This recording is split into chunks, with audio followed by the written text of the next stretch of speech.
이 아침에 하나님께서 오늘 우리에게 주신 말씀은 민수기 7장 1절에서 9절까지의 말씀이 되겠습니다.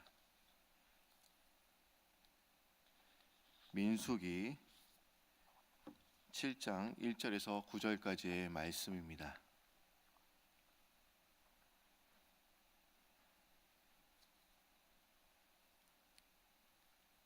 민수기 7장 1절에서 9절까지의 말씀, 다 찾으신 줄 알고 한 절씩 교독합니다. 모세가 장막 세우기를 끝내고 그것에 기름을 발라 거룩히 구별하고 또 그 모든 기구와 제단과 그 모든 기물에 기름을 발라 거룩히 구별한 날에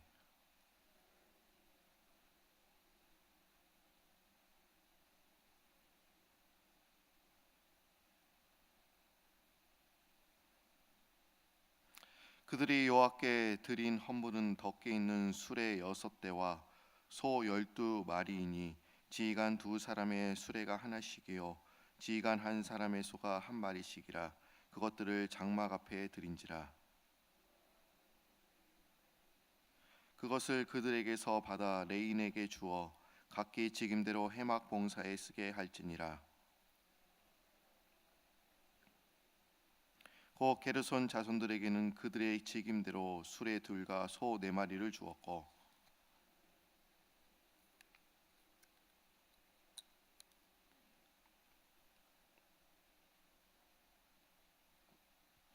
구절은 한 목소리 있습니다.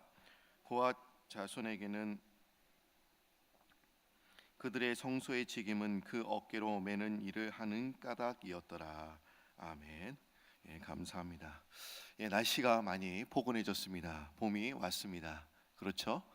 우리 한번 옆에 있는 분들과 인사를 해보시겠습니다. 봄이 왔습니다. 또 이제 금방 이제 여름이 올 것입니다. 오늘 저희들이 민수기 7장 1절에서 9절까지 우리가 말씀을 읽었습니다. 저는 이 말씀을 가지고 그들의 직임대로라는 제목으로 여러분들과 말씀을 나누고자 합니다. 한국의 지성인이면서 문학가인 이어령 선생님께서 이런 말씀을 하셨어요. 인간은 수를 비교하기 시작한 후부터 불행해지기 시작했다. 그러니까 누군가와 비교하면서 우리가 불행해지기 시작했다는 그런 말씀입니다. 우리가 서로 비교되는 수를 배우기 전에는 그저 행복했습니다. 그런데 머리를 깨치며 수를 알면서부터 이제와 자기와 다른 사람들을 이제 비교하기 시작하고, 그리고 그것은 웬만해선 채워지지 않는 그런 불행의 주머니가 되었다는 것을 이어령 선생님께서 말씀을 하신 것입니다. 항상 우리는 비교하면서부터 불행해지기 시작한 것입니다. 우리 하늘 같던 남편도 옆집 아저씨와 비교해보면 어쩔 때는 무능해 보일 때도 있고, 현모양처 같던 아내도 TV 드라마를 보면 우리 아내가 그렇게 왜 못났는지 이렇게 보일 때도 있습니다.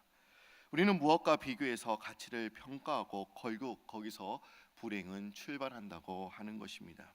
만약 여러분들이 지금 불행하다고 생각되신다면 지금 자신의 삶이 지나치게 비교의식에 사로잡혀 있지는 않은가 우리는 항상 점검해 봐야 한다는 그런 말씀입니다. 신앙도 마찬가지입니다. 신앙도 비교하기 시작하면 너무나 어떻습니까? 그때부터 감사와 기쁨이 사라지게 됩니다.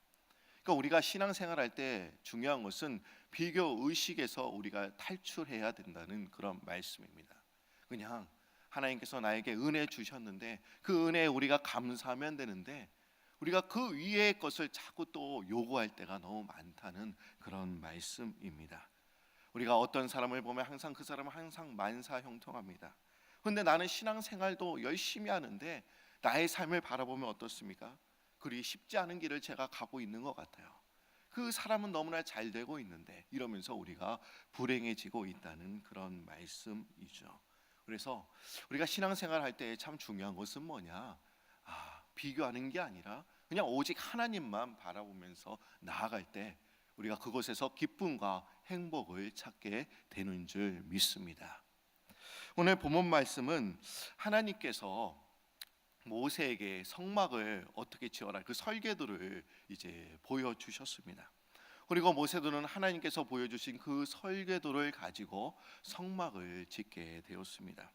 그리고 이 성막은 출애굽한 지 2년 1월 1일에 이제 마치게 되었습니다. 그리고 이스라엘 족장들은 이제 성막이 완공된 다음에 뭘 했냐? 하나님께 예물을 드리게 되었습니다. 이것은 성막을 완성하게 된 감사의 표시로 이스라엘 족장들이 하나님께 예물을 드린 것입니다. 그런데 사실 성막이 완공되기까지 노동과 그리고 이제 많은 수고를 감당했던 사람들이 있었어요. 그 사람들이 누구냐? 이스라엘 백성들 자신들이었습니다. 그럼에도 불구하고 그들이 성막을 완공한 다음에 가장 먼저 감사로 영광을 올린 대상은 성막 제장에 직접 참여한 사람들이 아니었습니다. 바로 하나님께 감사를 드렸다는 그런 말씀입니다. 그것은 비록 물질을 바치고 수고한 것은 그들 자신이었지만 그 모든 것이 하나님의 은혜로 가능한 일이었기 때문에 그들이 하나님께 감사의 예물을 드렸다는 것을 우리가 알 수가 있습니다. 여러분, 우리가 하나님의 성막인 이 교회를 건축하거나 교회에서 일을 하는 것도 모두 하나님의 은혜로만 우리가 가능해집니다. 우리가 직접 몸으로 뛰었습니다. 우리가 수고했습니다. 희생했습니다. 그러나 결국 우리가 수고와 희생이 있었지만 누가 가능하게 하셨냐? 그것은 하나님께서 가능하게 하셨다는 것을 우리가 믿고 나아가야 됩니다. 그런데 그런 일들 속에서도 하나님께 감사하지 못하고 자신의 수고를 내세우는 그런 성도들이 많이 있다는 그런 말씀입니다. 내가 이거 했습니다. 내가 이렇게 희생했습니다. 내가 이렇게 시간을 들였습니다. 이렇게 내세우는 그런 그리스도인들이 너무나 많다는 그런 말씀입니다. 그것은 잘못된 신앙생활이죠. 잘못된 태도입니다. 분명 여러분들이 성막에 하나님께서 설계도를 보여주셨지만 그 일에 직접 참여한 사람들은 이스라엘 백성들이었습니다. 그들은 여러분 보십시오. 이런 성막을 지으려면 이제 시내산에서 이제 성막을 짓게 되면서 이스라엘 광야 생활에서 짓게 된다는 것이 분명 어려운 일이었죠. 아마 재료를 구하는 것도 분명 힘든 일이었습니다. 그들이 영광을 받아야 되는데 그게 아니었습니다. 이것은 다 모든 것이 하나님의 은혜로 가능해졌다.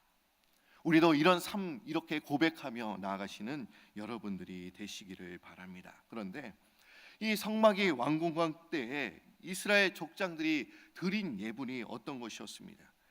이제 수레 6과 이제 소 12마리를 하나님께 드리게 됩니다. 우리가 예물을 드리기 전에는 이것은 다 자신의 소유이게 되지만 이제 드린 다음에는 하나님의 소유가 되는 것이죠. 그래서 하나님은 또한 이렇게 말씀하고 계십니다. 이 드린 소, 너희들이 나에게 바친 소를 이렇게 사용해라. 또한 그 방법까지 하나님께서 또한 알려주셨습니다. 어떻게 사용하면 참 좋을까요? 우리 4절과 5절 말씀 하나님께서 또한 이렇게 말씀하고 계십니다. 4절과 5절 말씀을 한번 보도록 하겠습니다. 4절과 5절 말씀 제가 읽겠습니다. 여호와께서 모세에게 말씀하여 이르시되 그것을 그들에게서 받아 레인에게 주어 각기 직임대로 회막 봉사에 쓰게 할지니라. 지금 하나님께서는 수레 6과 소 12를 이제 성막에서 봉사할 레인들에게 나누어 주어라 이렇게 말씀하고 계십니다. 그런데 문제는 성막에 봉사하는 사람들, 이 사람들을 어떻게 또 나누어 주어야 할 것일까요? 그것이 문제였습니다. 오늘날에 있어서도 가장 큰 문제로 부각되는 것이 과연 무엇입니까? 그것이 분배의 문제입니다. 공평하게 나누는 것이 얼마나 중요한지 아마 경제적인 개념으로 우리에게 항상 다가옵니다. 어떻게 평준화를 이룰 수 있을까? 근데 우리가 옛날 우리 조상들을 참 바라보면 이런 부분에서는 지혜가 있었던 것 같습니다. 여러분 우리가 한자로 평화라는 그 한자를 보시면 이런 뜻이 담겨져 있습니다. 이 평자의 의미가 무엇입니까? 평평하게 하다, 그죠? 평평할 평입니다. 그리고 화자는 어떤 화자입니까? 화목하다 할 한자입니다. 그런데 이 화목하게 하다 할자에는 또한 우리가 그거를 나눠 보면 이렇게 구성되어 있죠. 이 화목하게 하다 한자에는 벼 한자와 입구자로 이제 붙여져서 쓰인 그런 한자어입니다. 그런데 그러게 이 평화라는 것은 무엇입니까? 이 모든 사람의 입에 어떻습니까? 이 쌀이 다 모든 사람의 골고루 이제 나누어져야지 그때 평화가 이루어진다는 그런 말씀이기도 합니다. 여러분, 그 개념이 맞습니다. 모든 사람에게 공평하게 먹을 것이 나누어져야지 평화는 이루어집니다. 그런데 반대로 많은 사람이 먹어야 할 밥이 한 사람이 독차지한다고 한다면 그때부터 평화는 깨지고 마는 것입니다. 근데 오늘 본문 말씀에 보면 이스라엘 족장들이 수레 6과 소 12마리를 이제 성막 봉사에 쓰게 해달라고 이제 드리게 됩니다. 그리고 하나님께서는 이걸 레인들에게 나누어 주어라라고 말씀하고 있습니다. 근데 여러분, 어떻게 레인들에게 이 소 12마리와 수레 6을 어떻게 이제 균등하게 이제 나누어 줄 수 있을까요? 성경에서는 이렇게 말씀하고 있습니다. 그들의 직임대로 나누어 줘라. 그들의 직임대로. 과연 이 말이 무엇입니까? 그 직임이라는 것은 봉사대로 나누어 줘라. 그들이 어떤 봉사를 하느냐에 따라서 그 봉사에 하는 것에 따라서 직임대로 나누어 주어라라고 지금 하나님께서는 말씀하고 있습니다.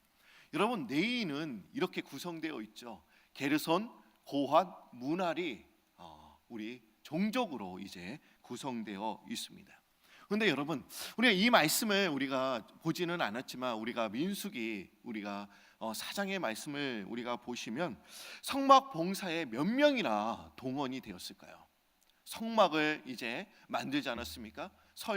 주님께 설계도를 보여주셨어요. 그리고 모세가 이스라엘 백성들이 이 성막을 또한 만들었죠. 그리고 이 성막에 또한 봉사하는 사람들이 있었어요. 몇 명이나 동원이 되었을까요? 우리가 민수기 4장을 보니까 게르손 자손들, 하나님께서는 이렇게 말씀하고 있어요. 30세부터 50세까지 이 성막에 봉사한 사람이 얼마나 되냐? 2630명이나 되었다고 성경에서 기록되어 있습니다. 그리고 무난히 자손들 중에는 또 마찬가지예요. 30세부터 50세까지 3200명의 사람들이 또한 동원이 되었습니다. 그리고 마지막으로 고핫 자손은 또한 2750명이 동원이 되었습니다. 그러니까 이 성막에 봉사하는 사람들 총 합계를 따져보니까 8000명 이상의 사람들이 동원되었다는 것을 우리가 알 수 있다는 그런 말씀입니다. 어마어마한 사람들이 이 성막 봉사에 동원이 되었다는 것이지요. 여러분, 생각해 보십시오. 8000명의 이상이 되는 사람들이 그 성막하는 일에 쓰임을 받았다는 것을 우리가 알 수가 있습니다. 그런데 게르손, 무나리, 고핫 이 자손들이 했던 일이 과연 무엇일까요?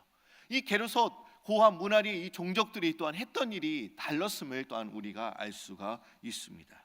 이 게르손 자손들이 했던 일이 뭐냐? 희장, 그리고 앙장, 덮개, 그리고 그것에 쓰이는 줄을 운반했던 사람들이 게르손 자손들이 했던 일이었습니다. 그러니까 우리가 성막이 있잖아요. 그러면 희장도 있고 또 덮개가 있잖아요.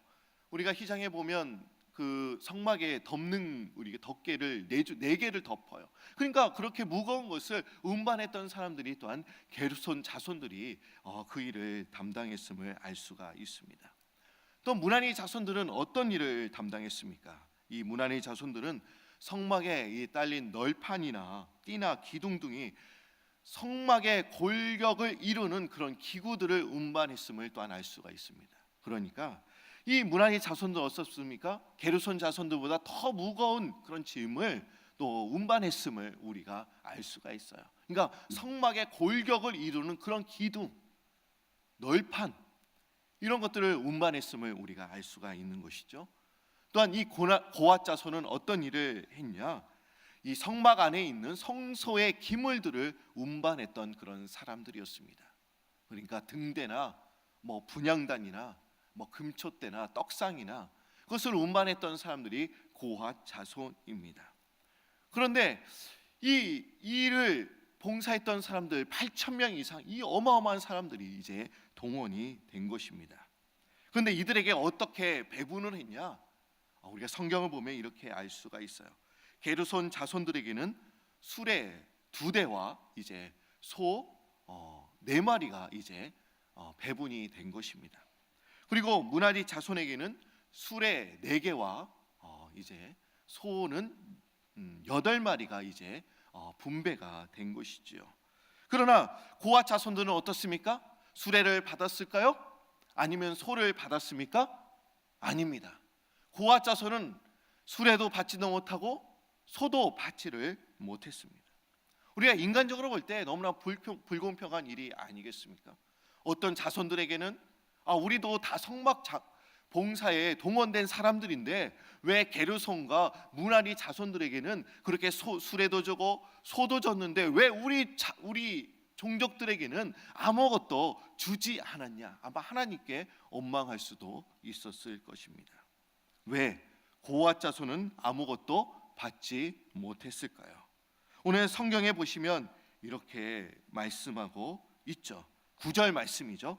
9절 말씀 한번 여러분들이 읽어 주시기를 바랍니다. 시작.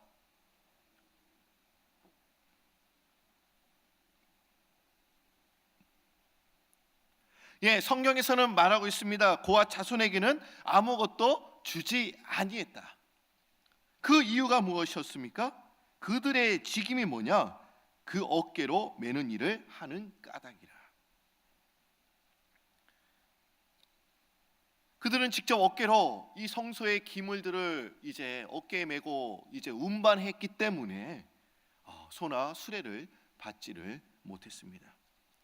하나님께서 이 같은 조치를 취하신 것은 그들을 이제 미워해서 차별하신 것이 아니었습니다. 하나님께서 무나리 자손에게 이제 수레와 소를 더 주신 것은 이 무나리 자손이 게르손 자손보다 어떻습니까? 더 무거운 진을 운반하는 그런 직무를 맡았기 때문에 이제 무나리 자손들에게 더 많은 수레와 또 소를 또한 준 것이지요. 하나님께서는 그 사람이 어떤 직분을 맡았느냐에 따라서 각자의 직분에 합당한 것을 이제 공급해 주십니다. 마찬가지로 성도들이 다 같이 하나님의 사역을 감당하고 있습니다. 그럼에도 불구하고 각자 은사와 능력이 또한 우리는 다릅니다. 심지어 경제적인 능력에 있어서도 우리가 다름을 알 수가 있습니다. 이렇게 차이가 나는 것은 각자에게 맡기신 사역이 다르기 때문에 하나님께서 그렇게 나눠줬음을 우리가 알아야 된다는 그런 말씀입니다. 그런데 우리는 다른 사람들이 자신보다 많은 재물과 능력과 은사를 가지고 있다고 해서 우리가 절대로 불평해서는 안 된다는 그런 말씀입니다. 하나님께서 어떤 사람에게 더 많은 재물을 주셨습니다. 재능을 주셨습니다. 그를 편했기 때문이 아니라는 것입니다. 오히려 하나님은 그가 남들보다 더 많은 일을 하기를 원하신다는 그런 말씀입니다. 여러분, 우리가 물질을 받았다고 하면 우리가 그것을 축복이라고 이야기합니다. 근데 여러분, 물질을 많이 받았다는 그게 축복이 아니에요. 우리가 그것을 은사라는 관점으로 우리가 바라봐야 된다는 그런 말씀입니다. 우리가 물질을 많이 받았고 또 은사를 많이 받았다고 한다는 것은 무엇입니까? 우리가 해야 할 일이 너무나 많다는 것을 지금 말씀하고 계시는 것입니다. 우리가 물질을 많이 받았다고 하는 것은 나 혼자 그것을 누리는 것이 절대로 아니라는 그런 말씀이에요. 우리가 물질을 통해서 많은 사람들을 또 구해내고 구제해내고 그 사람들을 위해서 사용해야 된다는 것을 지금 말씀하고 있는 그런 것이지요. 여러분, 무나리 자손들에게 왜 더 많은 수레와 또한 소가 지급된 것입니까? 그들이 했던 일이 어떻습니까? 게르손 자손에 비해서, 고앗 자손에 비해서 더 무거운 짐을 운반해야 했기 때문에 그 물질을 또 소를 이제 받게 된 것입니다. 내가 재능과 은사와 물질까지 받았다고 한다면 우리가 더 많은 일을 해야 한다는 그런 말씀입니다. 하나님께서는 많이 맡긴 자에게는 많은 것을 또한 찾으실 것입니다. 또 우리가 많은 것을 이제 우리에게 맡기셨다고 한다는 것은 우리에게 많은 것에 대해서 책임을 물으실 것이라는 것을 또한 우리가 잊지 말아야 된다는 그런 말씀입니다. 여러분, 우리 가운데 특별한 은사를 가지신 분들이 많이 있습니다. 근데 그들을 그 가진 것을 가지고 스스로 높이는 데 사용하라고 은사를 주신 것이 절대로 아니죠. 하나님은 우리에게 많은 것을 책임지고 그 일을 감당하라, 그러면서 우리에게 지금 많은 것을 우리에게 주신 것입니다. 또한 우리 가운데는 내게 맡겨진 것이 너무 적다라고 생각하는 분들도 분명 있을 것입니다. 왜 나에게는 이 정도밖에 안 줬어? 나는 할 능력이 있는데. 여러분, 종교개혁자 칼빈은 이런 이야기를 했어요. 하나님께서 부자에게 많은 재산을 주신 것은 하나님을 대신해서 가난한 자에게 나눠주기 위함이라고 또한 이렇게 이야기를 했습니다. 그리고 물질이 많다는 것은 그만큼 하나님으로부터 받은 사명이 많다는 것을 또한 이렇게 말씀하고 있습니다. 우리가 많은 물질을 갖고 있어도 그것을 하나님의 뜻대로 사용하지 않는다고 한다면 그것은 축복이 아니라 또한 징계와 심판의 도구가 될 수 있다는 그런 말씀이기도 합니다. 여러분, 우리에게 물질이 많습니다. 재능이 많습니다. 또 은사가 또 있습니다. 우리가 물질과 재능, 그것을 많이 받았다고 한다는 것은 또 무엇을 의미하고 있습니까?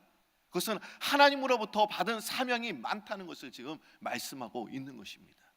또 그것을 또한 하나님을 위해서 우리가 사용해야 되고 또 많은 일을 우리가 감당해야 된다는 그런 말씀입니다. 그런데 이와는 반대로 재능과 능력이 없음에도 불구하고 또 하나님께 더 많은 것을 또한 요구하는 분들도 있습니다. 자신이 가지고 있는 역량, 재능 평가해 보지도 않습니다. 자기 자신에 대해서는 전혀 돌아보지를 않아요.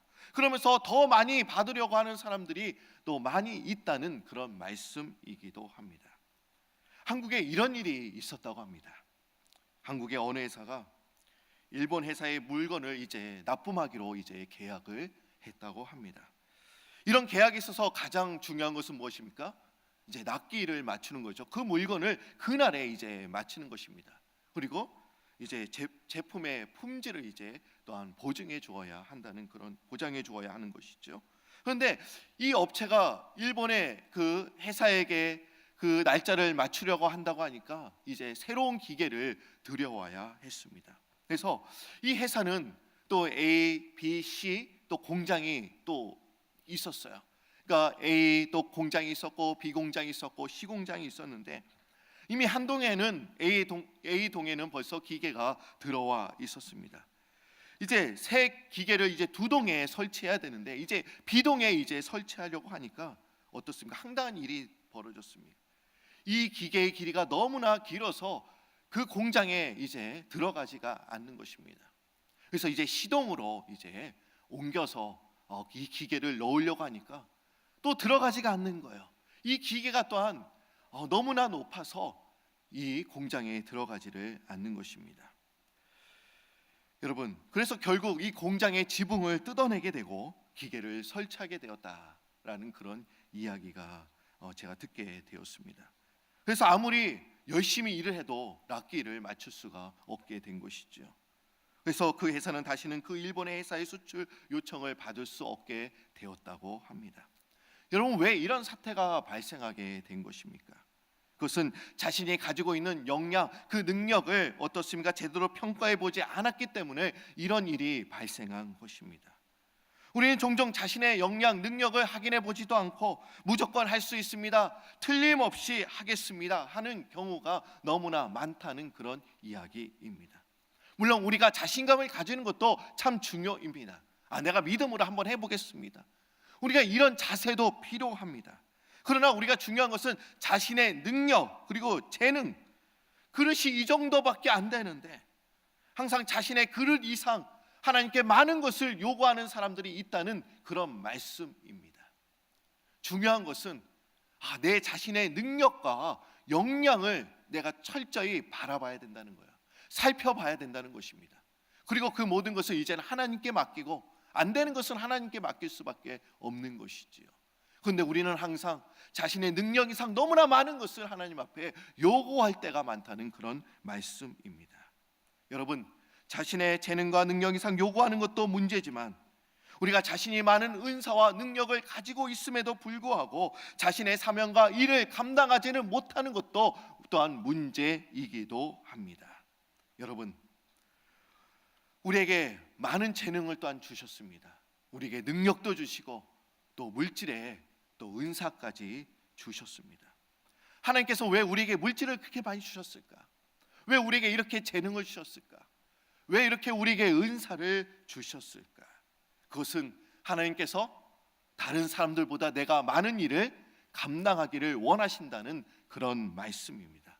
우리가 더 많은 일을 해야 된다는 그런 말씀입니다.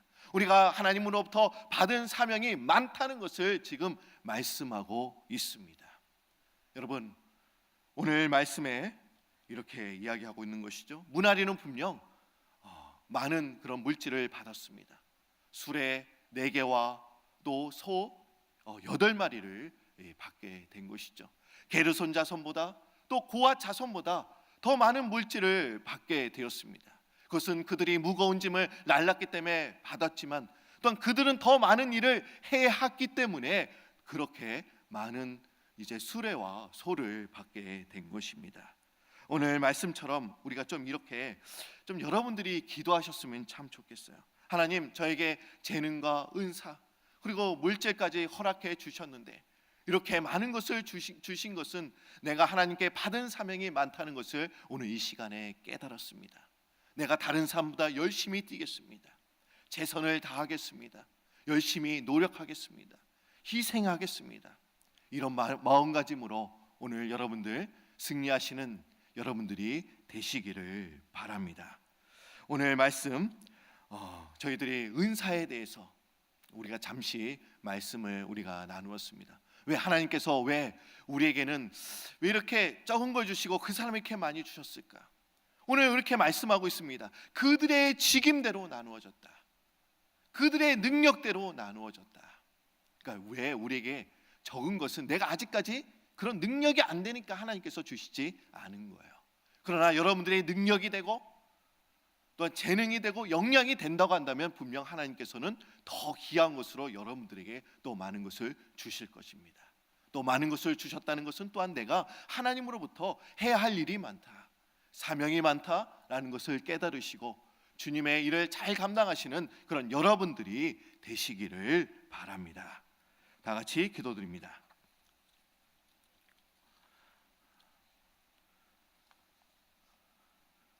오늘 이 아침에도 하나님께서 오늘을 특별히 우리를 사랑하셔서 주의 전으로 불러주시고 주의 이름을 찬양하며 또 주의 말씀을 듣게 하시니 참 감사합니다. 하나님, 오늘 말씀을 통해서 왜 문하리 자손들에게 그렇게 수레와 또 많은 소를 지급되었는지 배분이 되었는지 또 우리가 이 말씀을 통해서 알 수가 있었습니다. 문하리 자손들은 게르손과 고앗 자손보다 또 무거운 짐을 또 운반해야 되는 그런 직무를 감당했기 때문에 하나님께서 그들에게 더 많은 물질을 또한 허락해 주셨습니다. 하나님, 우리도 많은 물질과 은사와 또 능력을 받았습니다. 또 물질의 축복까지 받았습니다. 왜 우리에게 이렇게 많은 것을 주셨을까? 오늘 말씀을 통해서 그것은 우리의 많은 일이 있다는 것을 지금 말씀하고 계시고 또 우리가 하나님께 받은 사명이 많다는 것을 지금 말씀하고 계십니다.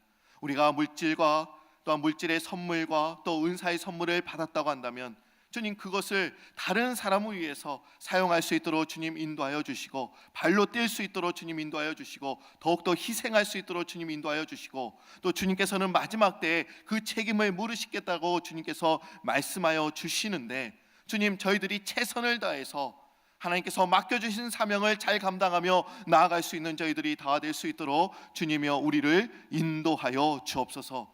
오늘 말씀을 통해서 저희들이 하나님의 말씀을 통해서 우리가 더욱더 하나님을 만나기를 원합니다. 하나님의 말씀 가운데 하나님의 사랑을 더욱더 느끼기를 원합니다. 하나님께서 하신 말씀을 통해서 하나님과 더 가까이 가기를 원합니다. 주님, 도와주셔서 이 말씀만을 우리가 바라보며 살아갈 수 있는 저희들 될 수 있도록 주님 인도하여 주시고 오늘 말씀을 가지고 이제 세상 속으로 또 나아갈 때 주님께서 맡겨주신 빛과 소금의 역할을 잘 감당하며 승리하는 저희들이 다 될 수 있도록 주님이여 도와주시옵소서. 또 우리 담임 목사님 지금 한국에서 이제 이번 한 달간 또 집회를 인도하시면서 또 말씀을 전하고 계신데 우리 목사님 건강으로 항상 지켜주시고 피곤치 않도록 주님 인도하여 주시고 또 이번 기회를 통해서 또 한국이 아버지 변화되는 놀라운 일들이 일어날 수 있도록 주님이여 인도하여 주옵소서. 지금 아버지 교회가 많이 침체되어 있습니다. 주 하나님, 교회가 다시 깨어 일어나야 됩니다. 교회가 사명을 다시 회복해야 됩니다. 교회가 교회다워야 되는데 그러지를 못합니다. 주 하나님, 우리 조국에서 우리 조국을 향하여 우리가 열심히 우리가 기도하며 온전히 나아갈 때 아버지 한국교회가 다시 부흥의 불길이 일어날 수 있도록 주님 인도하여 주시고, 평양에 일어났던 그 부흥의 역사가 다시 한번 일어날 수 있도록 주님이여 도와주옵소서. 주님, 이 시간에 병상에 누워있는 우리 식구들이 많이 있습니다. 주님께서 직접 찾아가셔서 피물은 손으로 안수하여 주실 때 그 더러운 병균과 세균과 아버지 질병이 떠나갈 수 있도록 주님 인도하여 주시고, 저희들이 믿음으로 더욱더 기도하며 나아갈 수 있는 저희들이 다 될 수 있도록 주님이여 도와주시옵소서. 감사드리며 예수님의 이름으로 기도드립니다. 아멘.